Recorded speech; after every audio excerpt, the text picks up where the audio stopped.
to Stoics, episode 4. My name's Doug Hofstrom. As always, I'm with my fellow Stoic, Matthew Hunter. And today, I want to start off by talking about sacrifice. Been up since 4 a.m. today with a text message from my stepdaughter who is in town, she's from up north, from the cities for a work trip, and got extremely sick. And long story short, I was already up, going through my daily routines, getting ready to 4 a.m, work out, come here, talk about how to live a meaning and beautiful life, go to work, then be a dad when I get home. Family is the ultimate sacrifice. And even though was my routine thrown off? Yes. Was I ever annoyed though? No. And I think that Stoicism is one of the greatest things that help us appreciate these moments where we are even granted the opportunity to sacrifice. Not everyone is gifted these opportunities to sacrifice and practice this kind of, selfless behavior. And I related a lot to yesterday's podcast when we were talking about Marcus Aurelius, and Matt was telling some of the stories of like Alexander the Great and how the greatest emperors and like leaders that we've had throughout history have always sacrificed what they wanted for the greater good of other people. Yeah, I like how you said sacrifice, or family is the ultimate sacrifice, because it really is. I was trying to think of something like that we sacrifice that's like bigger than family, and I really can't think of one. It's like the only thing that even comes close is like maybe your career. Mm-hmm. But if you had to choose over like career or family, 90% of the people are going to pick, family. You can be replaced at your job. Yep. You can't be replaced at home. Oh, yeah, that's great. Yeah. You don't think of it that way. I heard that one. Mm-hmm. Yeah, that one the other day. That's perfect. Real. Yeah, even like you're home. You're never going to get replaced as like a brother or a father or a stepdad or brother-in-law, son, daughter. There was no ever replacing that. Mm-hmm. They will replace you at your day job. Yep. It doesn't matter how many years you've been working there. Yep. And even though it's like a very small thing to just go, pick up my stepdaughter who is sick so we can come home and like she can take care of her, we are granted a lot of opportunities to sacrifice daily that a lot of us choose to ignore just because, it's going to throw off my routine. I wanted to do this today. It always starts with I want. Yep. So I'm not going to sacrifice anything. Yeah. Yep. Well, that's part of, being selflessness is just like kind of cutting off or like quieting that part of the mind where you're just like, I want, or this is about me and stuff like that. And it's like the true greats and stuff can cut that or can quiet that part in their mind, and then they sacrifice for the greater good. And it's if you want to succeed, it's like that old saying or that old African proverb: if you want to go fast, go alone. If you want to go far, go together. Yep. And it's it's if any big endeavor with a lot of people, everyone's gonna have to sacrifice something to make the overall outcome a success. Yep. It doesn't matter if it's a team or a business or whatever it is. It's for the greater good, you're gonna have to sacrifice something. Right. Yep. I feel like family, especially nowadays, and it's more so American culture than other cultures, families aren't as close as they used to be. And I do think it's an American thing, because I feel like other cultures, like families, they're very tight knit. I know Asian cultures, they live together pretty much their entire life, even into adulthood, and then maybe they get one of the sons or daughters gets married and starts a life. But a lot of other cultures, their family is very close the whole time. They're all about taking over family businesses. Here in America, it's typical. Kick them out as soon as they turn 18. And go live your own life and be on your own. Yep. And families, I've noticed, have become very distant. Some of my good friends, they're not very close with their families, not very close with their siblings. So if you're someone who has a family, be grateful that you have the ability, or you have maybe not the ability is the wrong word, that you have opportunities to make these sacrifices to help out your loved ones. Yeah, definitely. And it's pretty sad because especially in America, it's like the only time family really gets together anymore is like during holidays. the holidays. That's it. And they're annoyed by it too. Yeah. Oh, gotta go. Get me out of here. I gotta see my cousins and uncles like for only 2 times out of the year. Yeah. And they're fucking annoyed because they can't do the same shit they do every single other day. Yeah. And it's like, dude. And it's one of those things where it's like you don't appreciate it in the moment, but it's like once that person's gone or you can't like visit them or anything, then it's like then you realize how precious that time really is. And it's like just one of those things where you don't realize in the moment how great it is. And sometimes it takes losing it to realize, how great you had it. Exactly. And you're very close to your family. I feel like even just from talking to you. Yep, I talk to my family almost every day. You talk to your family. You always bring them up, those nieces, nephews, sisters, and whatnot. I respect that a lot about you. And I was very lucky where my sister, well, I don't want to say lucky, but maybe like fortunate that my sister had kids when she was really young. So they ended up almost like I helped raise them, and it's beautiful seeing the sacrifice that everyone's made to raise these kids, and now they're like really great kids. And it's that old saying, it takes a village, and it really does, you know. That's what we're going through right now because we don't got a village of help right now. I wish we did. Yeah. It makes it a lot easier, but it makes that bond even more stronger, you know, with you and your wife, if it's just you two, making all those sacrifices and making all that. Yeah, don't have grandma's not 20 minutes away. Yeah, I don't have any siblings down here. So you're sacrificing everything at that point. Yeah, but it does take a village, so like you said. Yep. And your wife stays home, doesn't she? Yep. Yeah, right now. Yep. That's a huge sacrifice. It is. Yep. I'd be going crazy. Like being a stay-at-home mom is a full-time job. It is. I get breaks at least. For sure. Like don't get me wrong. Like I'll work, then I come home and then I play dad and husband, give her some time off. But dude, sitting at home all day, every day with the kid, I'd be going nuts too. As much as you love it and you appreciate it, but it's like, man, you need some you time. Yeah, that's the biggest thing I think with like stay-at-home moms. Like they need the outlet, and just like anybody that's in like a stressful situation, they just need like an escape. Every now and then, not all the time, but like you just go out with your girls. Go out with the girls. Take some time, go out by yourself and stuff.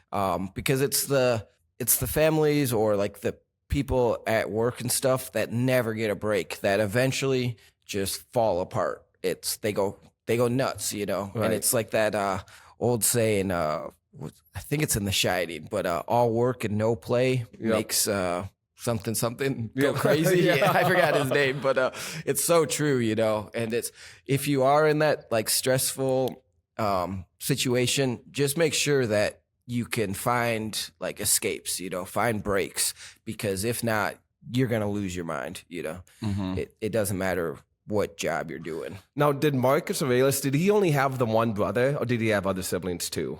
Do you know? I think he had a few I think he had a brother and sister that were like related to him, and then he had like a half brother that was like picked out of like another aristocratic family, and then those two like lived together in the palace.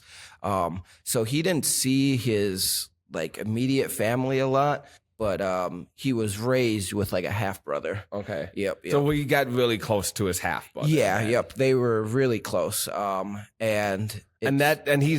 different from the brother you were telling me about yesterday. Like that was his full blood brother who was the emperor. That is the same guy. That's the same guy. Okay, yep. Because back in the day, the practice was the emperor would pick like 2 or 3 kids, and then they would like be raised to grow up to be emperor. And it was Marcus and one other guy, I can't remember his name, but they were both raised to be emperor. So they spent all the time together. And like once they got a little older, they started kind of separating a lot more, because one of them was like a huge athlete and a playboy, and Marcus was like a bookworm, kind of like to himself. And Marcus got sick all the time. Much more introverted. Yeah, yep. So he was always just kind of more in the books and stuff like that. You could tell he's more of a thinker, like just by reading meditation. Yeah. Very introspective guy. Definitely. And I think one reason he is like that, again, is just because he was so alone, like he could only, like Meditations is like a book that he wrote for himself, like, to have a conversation with himself, and I think it was just because he had no one else to talk to, or like at least no one on his level that he wanted to like. Nobody could relate to him. Yeah, yep. He couldn't confide in anybody. But really, in a sense, I'm playing devil's advocate here. Like, he could relate to people. He couldn't relate in the sense of the same status, but as we were talking about yesterday, I truly believe no matter how much money you make or what your status is, you can still relate to the poor person. Oh, of course. And that's why like Meditations is so relevant today, because anybody can relate to it. Right. And it's because so like, go ahead. Oh, no. It's he just talks about like the basic things in life, like you were saying, like family and sacrifice and virtues and all the stuff that anybody ever born or like ever lived can like grasp. Yeah, can grasp the concepts and appreciate it. Yeah, yep. So I think that's why it's still relevant. And he could relate to people, of course. But I think he probably had a tough time. Maybe he had a tougher time relating to people on more of an intellectual level. Like, of course, he could relate, like you said, he could relate to people by putting himself in their own shoes and seeing where they're coming from. Stuff, yep. But I don't think he felt like he could relate to people in the sense they didn't have the mindset that he did. He pitied a lot of people, how he would see them get upset, over dumb shit like be very selfish and just be honestly not good guys. I think he has there's a passage in Meditations I really like. Can't remember what it says exactly, but basically what you can extract from it is people are stupid. You either put up with them or teach them how to do better. Oh, yeah, for sure. Yep. And he dealt with people all the time as an emperor. That's people would just come into his, I guess, office or his room or whatever, and they would be just trying to get something from him, or trying to like kind of connive him or kind of, I don't want to say lie, but like they always, it started with I want. Yeah. And it's a lot of selfish stuff. Yep. And so there's a passage where he's like, all right, Marcus, like when you wake up today, people are going to be conniving, they're going to be lying, they're going to be selfish, and he talks about like, if you like expect that, or you like already, you're prepared for it. Yeah. If you're prepared for it, it's one, you can see it a lot better. And then two, you can deal with it a lot better, opposed to if it's like you're just in shock or something, that someone's going to lie to you or be rude or, and that's another like principle that you could just take in your everyday life. Like, when you wake up, like, people are going to be rude. People are going to be nasty. People are going to lie, try to cheat you and stuff like that. And the better you realize that, the better like your day becomes, because you don't hang on to that. You don't take it as so personal, Yep. It's just part of life. I know one of the big things the Stoics talked about is visualizing every single thing that could happen throughout that day, including all the negatives. Yeah. So negative visualization. Negative visualization. So that way you're never caught off guard when things go the worst possible way. Yep. And then even if the worst possible way is death in some scenarios. Yeah. Like when, for example, say if a loved one's going through surgery or you're going through surgery, be optimistic about it, but at the same time realize like, hey, death is always a possibility when going through certain surgeries. Yeah. So you're just prepared for it. And just prepare. Yep. Like you said, just prepare yourself for the worst, and then it makes when it actually happens, Yep. it makes it a lot easier to deal with. Prepare the worst, hope for the best. Like having that old saying. Classic saying, but it's another great one. Yeah. Yep. And it's selflessness, or it's like one of the virtues of having a good life. Like you can't have a great life without not being selflessness. I've always said the best type of happiness is when you're happy because you made someone else happy. You get happy when you get a job at a raise. You get happy when the girl texts you back that you got a crush on, or you get happy if you got the new game, beat the level, whatever it is. But there's a different feeling of happiness and being proud when you did something for someone else and you see their emotion, the joy it brings out in them, and how appreciative they are of you. That to me trumps any sort of materialistic happiness or promotion that you could get. Yeah, and that's just like a quick example is like gift giving. It's like we love giving gifts because we love seeing that joy in other people, and it's like I think that maybe comes from like our tribal kind of like mind, or like our tribal mindset that's like through evolution, where you do something to help the tribe, it makes you feel better, knowing that you helped the whole tribe. You contributed. Yep. And that is probably like some of the best joy. And there's a guy, Viktor Frankl, that wrote a book called Man's Search for Meaning, and he was a Holocaust survivor, and he went on to be a psychologist after and stuff. But he talked about like one of the things that makes a great life, or like what makes truly like happiness a thing, is like you were saying, helping other people. Because he saw that like in the camps, because he was in the Holocaust and stuff, and he realized that the happiest people in the camps were the people that were willing to share their food, to share their to share their blanket, or share their rations or stuff like that. And it was like the miserable people were the people that were by themselves and trying to like be isolated. Yeah, hogging on the food, eating them to themselves. See, I feel like most of us are instinctively like, if we have a big plate of food and we see some other dude like starving, I'd feel like the biggest piece of shit if I didn't share it with if you just ate it. Yeah, but definitely. I don't think everyone's like that. I like to defend humanity a little bit, saying we all have that in us, but I don't think some people do. No, honestly. I mean, it's well, some people have that kind of like survivor mentality, where like you have that plate of food and you see that other person like either starving or really hungry, and you're thinking, well, like if I give him my food, I'm not going to have food. Right. I'm not going to be able to eat and survive and stuff like that. And it goes back to that like you guys, the African proverb of, going far, go together. Yep. And it's like, if you guys both ate, you guys would both have, a little strength to get a little bit farther, to make it to your next meal. Make it to the oasis or something. Whatever you're walking to. Yeah. And I think that's kind of what Viktor Frankl was talking about in his book, where it's just, if you share that food, then you have both of you guys have a better chance to getting to that next meal, opposed to just one person.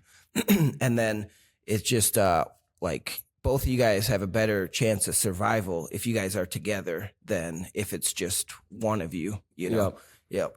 And I think that's where like the sharing comes in, where like it's primal, where the tribe needs to get somewhere, so we share all the resources so we can all get there, opposed to just share the fruits of our labor. Yeah, yep. And like we were hunter-gatherers for hundreds of thousands of years, so we just have it so programmed in our head that what's work good together. for the tribe is good for, us. Or what's the saying? What's good for the yonder is good for the yonder or something. Yeah, It's something about like ducks that. or Yeah. something. Yeah, I don't know.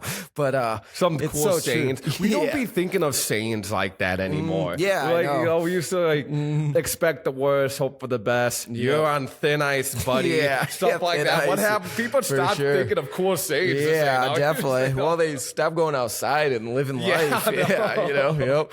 It's hard to think of cool sayings when you're in front of a computer all day. Yeah, it is. Yep. The only cool sayings you get are from the memes that you see with definitely. with a picture of Marcus Aurelius in the background. And then you forget it after like 5 minutes. Yep. At least I do. Yeah. Yep. But it's I mean, I don't want to say it's obvious, but it's pretty well known that, you're going to get farther if you're just a better person. And it's kind of funny because they did some research on Survivor, like the show Survivor. Okay, and yeah. this is going a little But is that bit, fake at all, though? I mean, a little bit, it's like staged and stuff, Yeah. but the psychology of it is kind of the same for like the real world or like just because what they found, and this is kind of messed up because this goes a little bit against what we're saying right now, but they found the survivor or like the winners. So what you have to do to win Survivor is you have to be in the beginning, you have to be really nice. Yeah. You have to share your food. You have to help people with projects. You gotta like, You want to go far. You want to make it far into the game. Yep. And then to win to win the game, you have to be really nice at the beginning. And then you have to backstab everybody to win it, to win the $1 million or to win the big prize. Yeah. You have to be like Sounds like politics and conniving. Yeah, and it's a little Machiavellian where like the the means justify the behavior. Yeah, the it? behavior justify the means or something like that. Sure. Yeah, yep. Another one of those sayings. Yeah, yep. And so I guess if it's like, that's a little different than if a tribe's trying to get to someplace. Yeah. Because, that's Because you have a big bounty at the end of waiting for you. Yeah, yep. And you don't want to share that. Yeah. And it's like the tribe part is like the beginning part of Survivor. Where you have to be nice, you have to share your food, you have to help everybody.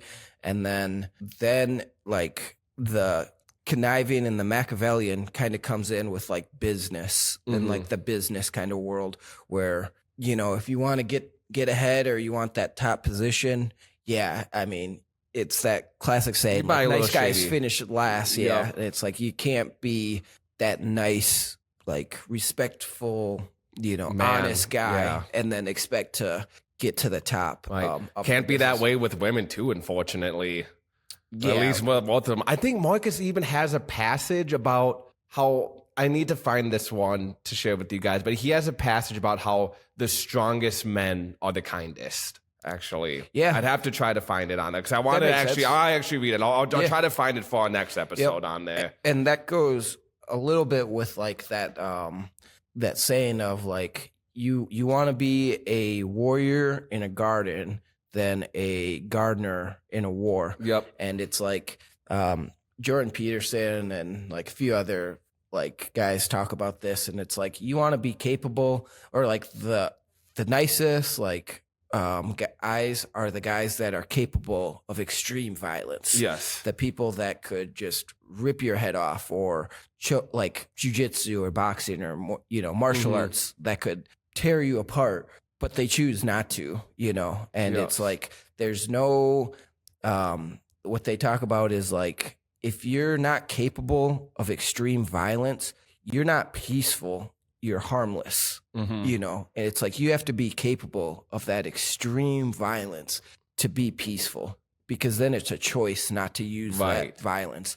And once you like realize, or like once you learn that violence, or like you learn that you could actually hurt people, then it makes one, you more confident, and then like the confidence like gets rid of that insecurity. And I think it's like the jerks or the bullies or, those like guys that pick on everybody are just super insecure, Right. you know, and that's why they, you know, put people down or steal or whatever, you know, and it's once you like, Because you do that to the wrong guy, they're getting the shit beat out of them. yeah. That's one thing why I want to start training you in Muay Thai, because I never knew how to actually fight. Yep. I've always worked out and took care of myself. And it goes a lot of people, but I never actually trained. I've been in fights. Yep. I've gotten jumped before even, so I've gotten the shit beat out of me. Yep. And I want, but my thing about back then, I wish I knew back then. Training right away. Then. Yeah, definitely. And it's, but there's nothing more that will make, other than having a kid, nothing more will make you man up than getting your ass whooped. yeah. I mean, well, you get to see what you're made of. And Right. it's like, are you going to be that person that stands there and fights? Or are you going to be that person that just like curls up? Freezes and, up. Yeah. And just goes into the And if you fetal don't position. know how to actually fight, dude, your chances are you're going to curl up. Yeah, yep. I mean, it's natural. Yep. I mean, it's like we have that fight or flight. And if you don't know how to fight, like you're not going to stand there and Right. you don't fight.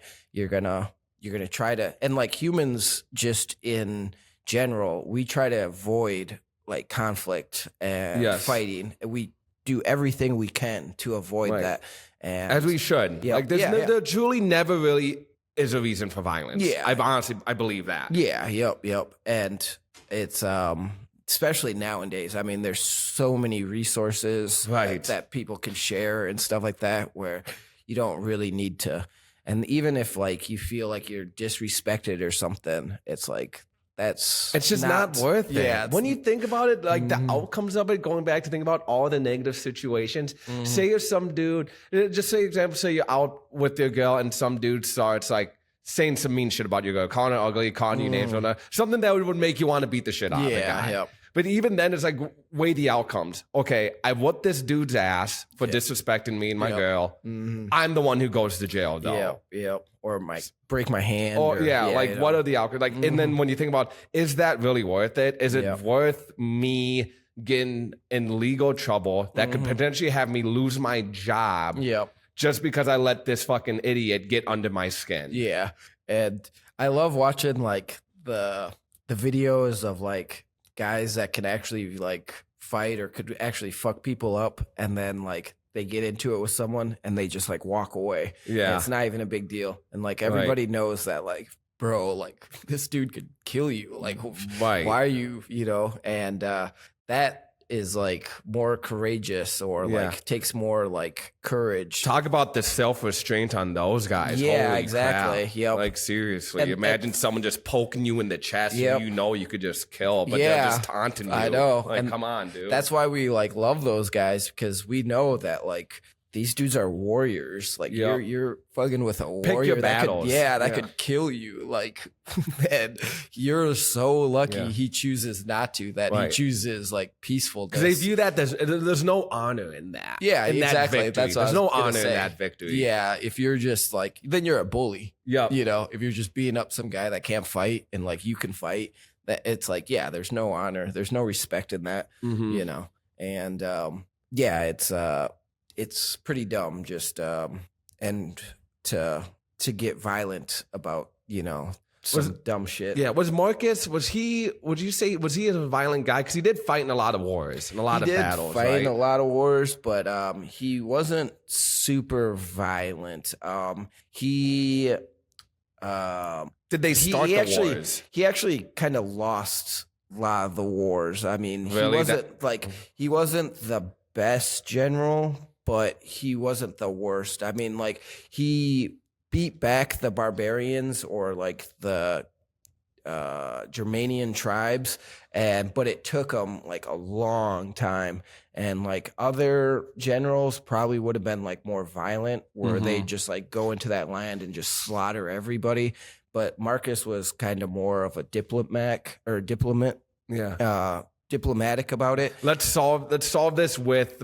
He wanted to solve things with his voice. Yeah, not with his fist. So he would try to have like the warrior, like the head guys or whatever, the tribe leaders, like come in, and he would try to like, you know, talk it out and, you know, try to get them to become Roman, you know, because he would just like be like, hey, you know, if you guys choose to be like Roman. This is everything you get with it, you know? And some of them were just like, yeah, dude, I mean, that sounds fine. Like, we'll just pay a few taxes and then, you know, we're Roman and we get all this great stuff with it. Life. Yep. And then other tribes were like, nah, dog, we're fighting tooth and nail. Yep. So he wasn't the most violent guy, but his brother, his half brother, he was a like let's chop their heads off type dude. Let's just go put their there. heads on fucking pikes after we get done with them, so our enemies can see what pretty we do much to people. Yep, because he was fighting a war in the Middle East, kind of like around Babylon. I think modern day Iraq, but and he would just go in there and just slaughter everybody. No mercy, no surrender. Yep. And the only, like, I guess you could say, kind thing he did was he would just take the women and children and just put them into slavery. Okay. Yep.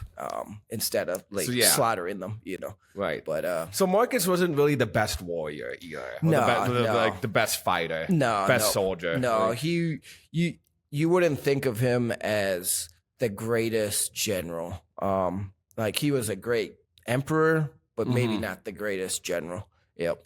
And when you think about it, it's probably more important to be the greatest emperor, right, than being the greatest general. Yeah, yep. I mean, the emperor has to think about everybody, the soldiers, the civilians, you know, the people on top of society, people on the bottom. And that's like when we talk about like being, you know, sacrifice or being like not thinking about yourself.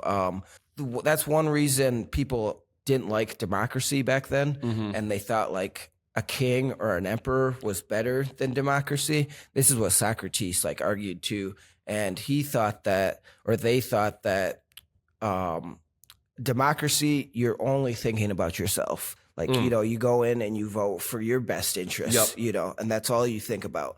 And an emperor has to think, or a king has to think about everybody. They can't think about just their best interests. They have to think about everybody's best interests. What's better, or what's the greatest good for the whole empire? And, you know, it's is that better than democracy? Right. And then another reason they didn't like democracy is because they said that a group can be persuaded. Yes. You can persuade a group, opposed to if a king has a strong like mindset or strong like will, you can't persuade him one way or the other. But then what happens when you get a corrupt king in there too? Yeah, that's the problem. That's the flip side of that point. If you get a king that's selfish, and you see that through history, and those kings are corrupt. Yeah, those kings aren't the ones that last, you know. To desire that amount of power, to want to be king, the guys who really want that power, you have to have some corruption in you. Because I feel like guys like Marcus, they don't want to be king. Yeah, Marcus it's thrown upon them. Yeah, the best kings are the ones that don't choose to be king. Yeah, and it's like with politics now, it's like the people that go for politics or like choose politics for a career are usually psychopaths. They are. Yeah. You have to be. Yeah, you have to. You have to be to actually want that type of power over people. That power, and just be in the limelight all the time, and people are... And just climb the ladder, shit on people to move to the next step, completely forget about all the favors they did for you to make it to the next level, because all you're focused on is yourself and climbing your way to the top. And you'll do whatever it takes to get there. And that's why I think... most politicians are not stoic guys, and they're not selfless. And another reason is because money. There's so much money in politics where... the person that wants to be rich, you know, they don't go to the Peace Corps. They go to politics, because that's where the money's at nowadays. And that ruins politics right there. You know, if someone's there just for the money, like, then they can be corrupted so easily. You know, you just give them a bag of all money. These big businesses and big tech, dude, that need certain laws or things approved for them. That's what happens with like our politics, is like they get hand in hand with like the big pharmaceutical companies or the big insurance companies, and then they write laws that are only benefiting big companies or like the big CEOs and stuff like that. And that's why that's why there's such like a drastic like change in our income, or like disparity in our income between like the have and the have nots. And it's like, really, if that goes back to like Reagan, was like the first guy to kind of put in place that kind of deal with like the big companies and the politicians, because like Reagan was the one that kind of allowed the money into politics, and he was the one that let the banks kind of go crazy and kind of make the laws, and then go to the politicians and be like, oh, well, you better make this law, or so I'm not going to fund you, or we're not going to fund you, or we're not going to vote for you, or or we're not going to give you this big bag of money. And then also like he started trickle down economics, which doesn't work because the people on the top aren't going to want to trickle down that money. They're going to want to hold on to that money, So it's like if you start with like a $10,000 and then it eventually trickles down, like the idea is the person at the bottom is supposed to still have like 1,000, five, not half, but a good amount. Right. But now it's like that person at the bottom gets like $10. Yeah. So, can't even buy a Subway sandwich with that these days. $15 footlongs. Mm-hmm. So it's like, imagine if we had like politicians that weren't like that really looked out for like the common good, like our society would be so much different. We would have free healthcare, we would have free education, we would have, all these things that are better. Most expensive healthcare, yet we're rated like 40. Don't call me this 42nd. We're low. I know. We're like somewhere embarrassing. We're around 50 last time I checked. I want to say for the most expensive healthcare. Yeah. So when you look at the amount of money we pay and just the amount of money are these like big pharma and health institutions make, we should be number one. Yeah, it's insane, and all that money just goes to a select few too. Right. It's not like it's spread out. You know? And sure, health. I will say health is a choice, right? Like even if we did have non-corrupted health institutions that were looking out for everyone, you still have to choose to eat right. You have to choose to exercise. Oh yeah, definitely, and it's another part of like having leaders that aren't selfish is like our food would be a lot better. Yeah. If they cared about like, about the health from like from point A to point Z, like we wouldn't be pushing like chips and all this shit, dude. Sugar. Like a good rule on it. If you just read the back of the ingredients and like if you can't pronounce something on there, don't eat it. Yeah. It's simple. Yep, exactly.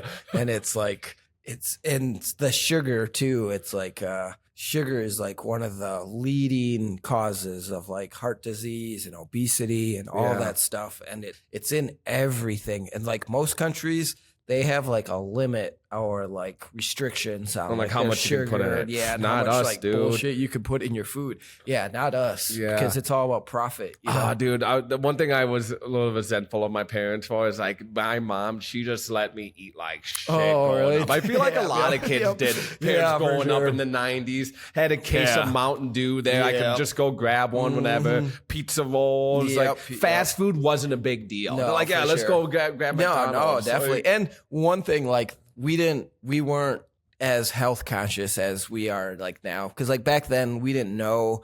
We thought like sugar was like wasn't as bad for you as we realize it is now, and like the artificial foods and all that stuff. We just didn't really know how bad it really was for you. Yep. And that's why I was fat growing up, dude. I was a chubby kid. Yeah, chubby in the high school too. Yeah, most of my friends, it's like if you didn't play sports, you were a chubby kid. Yeah. And I'm just trying to think of like how different it would be if we had like good like leaders or good like politicians that looked they're out just for like, everybody. hey, we're not going to sell zebra cakes or any of this shit anymore. Yeah. Like we're getting rid of all this. Mm-hmm. Or like even like have like zebra cakes, but then also have like apples next to them. Or Have a different choice. Have it be zebra cakes made with real ingredients. Yeah, so. that's a good one. Not too. all this like fake frosting. I don't even know what it is that they put in there. But I bet if you read the box of zebra cakes, there's a lot of words you won't be able to pronounce. But then it would just be like it's funny because it's a double-edged sword, because like if we did like real ingredients in that zebra cake would be like $15. Right. Yeah. But is it worth it though? That's the thing, guys. Is it worth the trade-off to have more expensive? Those zebra cakes, I bet they already are $15. If not pretty close. A whole pack. Yeah, if you get a pack, they get up there. But I know what you mean though. Like, I mean, they to cut give costs. to give these companies the benefit of the doubt, you could argue that they invented all this synthetic and fake shit, whatever it is they put in our food, to cut the cost, to help people in poverty put food on the table. Yeah, help the consumers save money. Yes. And it's like, I understand that aspect, but it's you're doing it at like such a high cost, right. of like obesity and heart disease and these people that are just depressed. Yeah. And it's like, a lot of depression like really comes from what you eat, because like you're eating, like it affects determines your mood, absolutely determines your sleep. When you eat too much, sometimes you just eat too much, you just feel disgusting. You can't do anything. You have to just go sit on the couch for a little bit. And like some people, that's like, we've heard about like people that eat their feelings. Yeah. And like that's what stress eating. Yeah, stress eating. Yep. And that's kind of become like a normal almost like nowadays. And like back in the day, it was like going for a walk or going for a run or like doing something, like talking to friends or going out with friends or something. And now it's just like, now it's like I order a pizza, get a 2-liter pop, sit in my own, like turn on Netflix. Yeah, exactly. It's like there's no way for us. Well, there's a way, but they make it so easy for us to distract ourselves. Yep. Instead of dealing with these issues that we're facing. Yep. And again, to tie this all back to Stoicism, is one of the things they talk about most is not distracting yourself and figuring out at the end of the day, journaling and going through all these interactions you had throughout the day and figuring out where you could have done better, what you could have improved, and reflecting back on just all your situations. Yeah. And another big thing with the Stoics too is just like, don't live a comfortable life. Like you want struggle, you want hardship in your life. How do you find that though?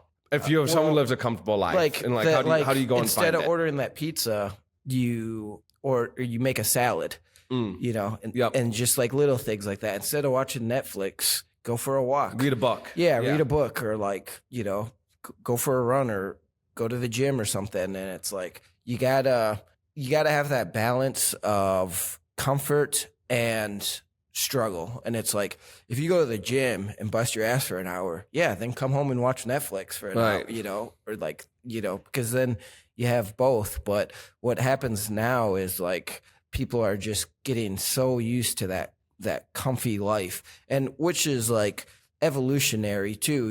It's like we strive to make society better so that we can live more comfortable. That's what our ancestors wanted for us. It's like the saying, hard men create soft times, soft times create, soft men create hard times, and then hard times create hard men. It's just a cycle that goes on.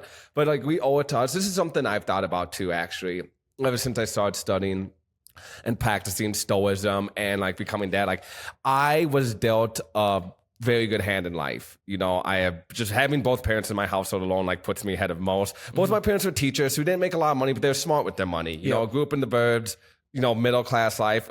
Compared to other people, I was very rich. Definitely growing up, and I had a very comfortable life. We had video game systems and stuff. I wasn't really doing shit. No, definitely. But now that I'm older, I reflect back on it, and when I think about my ancestors, my bloodline, all the hardships that they went through, I'm glad I got to enjoy a comfortable life for a while.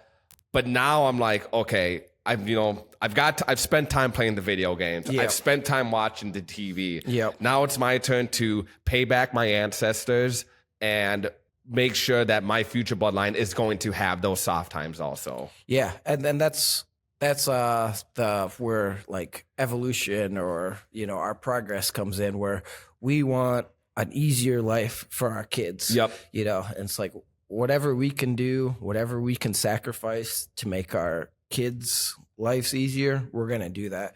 And it's funny you say that, because you know what Hunter says about you? What? He says he's like, I don't know how we started talking about it, but he's like, oh, of course, it's because he's good looking and both his parents loved him. Yeah, no thanks. Yeah, no, I did. Yeah, yep. That dude, 2 parents household, I would take 2 parents in the household growing up over, and I would take 2 parents growing up in the hood, so like a bad neighborhood, over 1 parent in like a cake eater suburb. Oh, yeah, of course. 100%. Mm-hmm. And it's most of the people that make it out of like the hood and stuff are people with 2 parents. You know? And it just makes sense, And and I respect a lot of people out there that there's a lot of people that are in shitty relationships, but they stuck it out until their kid was grown, because then that when you think about it, is, I don't know if there is a bigger sacrifice like that. If you're in like abusive or a shitty relationship, but it's how important it is having 2 parents in the house. So there's a flip side of that. Maybe it is better for some people to have just a single parent. Yeah, I was going to say, if it's abusive, abusive. But if it's toxic, though, there's a lot of things that some people, like, okay, talking about my fiance, I look at how good my stepdaughter came out, and when we've talked about it, she was ready to leave her ex like when her kid was like 5 years old, but she stuck out with them just because she knew how important it was for her to have a mom and a dad growing up. And like watching how it turned out, I was like, she was right. Yeah. Like, and how long were they together? I think like woke up one day like she was in high school. Like someone told you, so around 18, maybe 15, around there. Yeah. And that's like there's tons of parents that the love isn't there, or like between each other, the parents, like the love isn't there, the flame isn't there anymore, but they're cordial, they stay together because it's what's best for the kid. And there's nothing wrong with that. It's that's sacrifice, especially beauty. if there's really someone you're with that you don't love, you don't have that passion for, but you're just making it work for the kid. That is one of the ultimate sacrifices you could ever make in life. Yep. And it's there's nothing wrong with that, as long as like you guys are both happy, like you guys are cordial, like as long as, because they say like even like a single parent household or a 2-parent household, the biggest thing with like a kid's development is him feeling, or them feeling loved. Yep. And it's that's the most important part. So it's like if you're in a relationship as parents and you're not happy or it's abusive, like get out of that, because that's not healthy for the kid. But if you guys break up, just make sure that the kid still feels loved, and like what really messes up kids is like when parents get divorced when they're young, and because the kid feels like it's their fault, they don't feel loved. They feel like they they did something wrong to not feel that love. And that can really mess up a kid. And then you got certain parents that are trying to like buy the kid, win their kid over, turn them against the other parent. Yeah. And it's like, dude, that's insecurity. Yeah, that's insecurity. And you're you're doing more damage to your kid just because you hate your partner that much. Yeah. So you're trying to like turn your kid against them. One up them. Yeah. Yep. And that's just, that's insecurity. That's selfless, or being selfish. It's sad, because I mean, your kid's going to end up, just like that. Yeah. And it's a bad cycle, and then he'll teach it to his kid, and then it just kind of goes on until someone breaks that cycle. And it's not real love either if you're just trying to buy your kids' love, opposed to like spending time with them, or like supporting them in their endeavors and stuff like that. It's you can definitely tell the kids that grew up supported, opposed to the kids that And one thing with like being supported is like you're willing to go out there and try things, Yep. you know, and it's that's like big with sports is kids that are supported like when they're young in sports opposed to kids that aren't really supported, or their dad or their mom is just looking for that win. Like, oh, why didn't you win? Or like, why didn't you hit that ball or whatever? And why don't you hit the 3-pointer? Yeah, right. And Kobe Bryant, like, you know, he had one of the best sayings, or like one of the best like kind of sayings about this. And he said that when he was young, his dad told him when he was at a basketball game, he said that, I don't care if you score 0 points or you score 100 points, I'm still going to love you the same. And Kobe talked about like how that just took so much pressure off of him, and that he knew he could fail, and it wasn't like gonna affect his relationships. It wasn't gonna like affect the love, you know. So he could go out there and try that 3-point shot, because even if he missed, you know, he still was loved. He still, you know, was supported. And that's huge in like development of like kids and just like people in general. If they feel supported, or if they don't, you know. If you feel supported, you will have the courage to take on anything. Yeah, yep. Because you know it's okay to fail. And it's like one of the big lessons that like parents have to teach their kids is it's okay to fail, you know. And it's we've all seen those parents where it's like if their kid fails at something, it's the end of the world. You know, if they fail on the math test, they fail on the big game or something, they lose the big game or something, and that can be devastating for a kid, you know, because then all they think about is I let them down. My parents hate me and trauma. Like how am I? And then it teaches them, so when they fail again in life, you can never recover from it. You gotta teach your kids and people how to get back up when you fail and just keep going. And the Stoics talk about like one great thing they talk about is failure. Like life is full of failure, and don't take it as failure. Take it as a lesson, you know, like we get to choose if we decide to take it as a failure or to take it as a learning, you know, a lesson. Yeah. So it's just like in any endeavor with someone, allow them to fail, because you're going to get farther. It sounds backwards, but you're going to get farther learning to fail than you are learning to succeed. Absolutely. You know, And because we've seen the people that are so scared of failure of they don't even try to be successful. Yeah, they don't even take the shot, you know. And then we've seen the people that aren't scared of failure so much that they'll take 100 shots, you know, or like throw 100 things at the wall. And they know that probably 90% of that stuff isn't going to stick, but they know maybe 10% of it will. So they're willing to, you know. You only got to be right once. Yeah, yep, exactly. Seriously. Yep.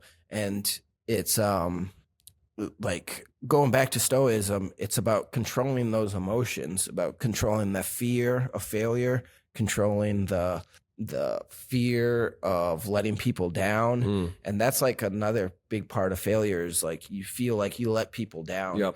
And if you can, as a parent or as a boss or something like that, if you can like get your people to understand that if they fail, they're not letting anybody down, you know, it's a part of success. Process. Yep. And it's then, you know, they're willing to put themselves out there a lot more. Yep. All right, brother. Sacrifice, Heck yeah. Selflessness, hour in. Yep. That's it. Episode 4 in the books. Man, another great one. What a journey so far. Do you got a passage for us today? Yep. Awesome. It's a quick one, but it's one of my favorites. And I guess, like I said the last episode, I kind of was like living this in real time when I went to that chess tournament. And it's so the quote is, be humble in victory and gracious in defeat. And it's, you know, we're all going to have wins and we're all going to have losses. And the great ones are willing to, you know, like the passage says, be humble in victory and gracious in defeat. And that makes great character. Yep. If you're willing to do that.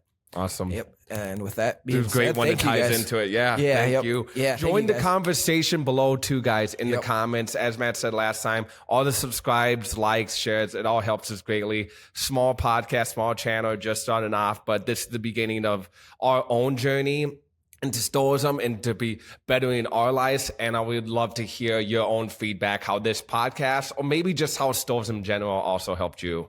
Yeah, it's we'd love to hear how Stoicism helped in your life. All right. And we'll see you guys next week. Cool. Peace. Thank you, guys. Yep.